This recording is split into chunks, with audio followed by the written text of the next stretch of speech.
আসসালামু আলাইকুম। হাটে গিয়েছিলাম পেঁয়াজ নিয়ে বিক্রি করার জন্য। আলহামদুলিল্লাহ পেঁয়াজের দাম একটু মোটামুটি ভালোই বাড়ছে, তো আমরা সবাই খুশি। আমরা আর একটু খুশি হব যদি দামটা আর একটু বেশি হয়। আমি আজকে 1 মণ পেঁয়াজ নিয়ে হাটে গিয়েছিলাম। আমরা গত হাটে প্রায় 30 মণ পেঁয়াজ বিক্রি করেছিলাম। আমরা গত হাটে 31 মণ পেঁয়াজ মেপেছিলাম। তখন আমরা 1 মণ পেঁয়াজ রেখে দিয়েছিলাম সামনের হাটে বেচবো বলে। আজকে সকাল থেকেই শুনতেছিলাম পেঁয়াজের দাম একটু বেড়েছে, তো এই কারণেই খুবই তাড়াতাড়ি চলে গিয়েছিলাম হাটে কত টাকা করে হয়েছে সেটা জানার জন্য। এই হাটটা আমাদের বাড়ির থেকে খুবই কাছে, এই কারণে সবাই আমাদের চেনা পরিচিত আত্মীয় স্বজন। আমাদের এখানে সপ্তাহে 2 দিন হাট বসে, একটা হচ্ছে শনিবারে আর একটা হচ্ছে বুধবারে। আমাদের এখানে যেহেতু সবাই পেঁয়াজ চাষ করে, তো সবাই পেঁয়াজ নিয়ে হাটে যায় বিক্রি করার জন্য, তো তাদের সাথে প্রতিদিনই দেখা হয় আমাদের হাটে। আর এই পেঁয়াজ চাষ করার সব থেকে আনন্দের বিষয় হচ্ছে পেঁয়াজ বিক্রি করা।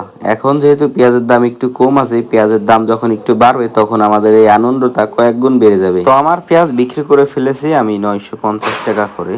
তো আজকে নাকি 1000 টাকা করে পেঁয়াজ গেছে, তো আমি একটু পরে গিয়েছিলাম, এই কারণে আমি 50 টাকা কম পেয়েছি। এইখানে সবার পেঁয়াজ কিনে এনে জমিয়ে রাখে, তারপরে এখান থেকে দেশের বিভিন্ন স্থানে এই পেঁয়াজগুলো সরবরাহ করে। তো এখন আমি ওইখান থেকে টাকা নিয়ে চলে গিয়েছিলাম মাছ বাজারে মাছ কেনার জন্য। এখান থেকে আজকে আমরা 2 কেজি কই মাছ নিয়েছিলাম শখ করে পালার জন্য। আমরা আমাদের গোয়াল ঘরের যে গড়া আছে সেই গড়ায় আমরা মাছ ছাড়তে চেয়েছিলাম। আমাদের যেহেতু এখন গরু নেই, তো ভাবতেছিলাম যে ওখানে কিছু মাছ ছাড়ি, তো এই কারণেই আজকে মাছ কিনে নিয়ে এসেছিলাম। তারপরে আমরা এখানে এনে আমরা এটাকে সুন্দর করে খুলে তারপরে একটা বালতিতে করে নিয়ে যাবো আমাদের গোয়াল ঘরে এটা সারার জন্য। এখন আপনারা বলতে পারেন যে এই কই মাছগুলো তো অনেক বড়, এইগুলো আর বড় হবে না। প্রথমেই আপনাদেরকে বলেছি যে আমি এটা করতেছি শখ করে, আর একটা কারণ হচ্ছে এই কই মাছগুলো খাওয়ার সময় কিন্তু একটু গন্ধ গন্ধ লাগে, তো এই কারণে ভাবতেছিলাম আমরা এখানে ছেড়ে তারপরে আমরা ভালোভাবে পরিচর্যা করে তারপরে 1 মাস 2 মাস পরে আমরা এগুলাকে খেয়ে ফেলবো। আমরা যদি এই কই মাছগুলাকে এখানে ছেড়ে তারপরে দেশি যে খাবারগুলো আছে ভাত ঘাস পাতা লতা পাতা এগুলো যদি দেই, তাহলে এই কই মাছগুলো আস্তে আস্তে দেশি কই মাছের মতো হয়ে যায়। মূলত এই কারণেই এই মাছগুলো কিনে আনা। তো এখানে 3টা গড়া দেখতে পাচ্ছেন, আমরা ছাড়তেছি আজকে একটা গড়ায়। পরবর্তীতে আমরা যদি ছোট ছোট কই মাছ পাই তাহলে আমরা এখানে এনে কই মাছ ছাড়বো। আর আজকের ভিডিও এই পর্যন্ত, দেখা হবে পরবর্তী আর একটা ভিডিওতে। আসসালামু আলাইকুম।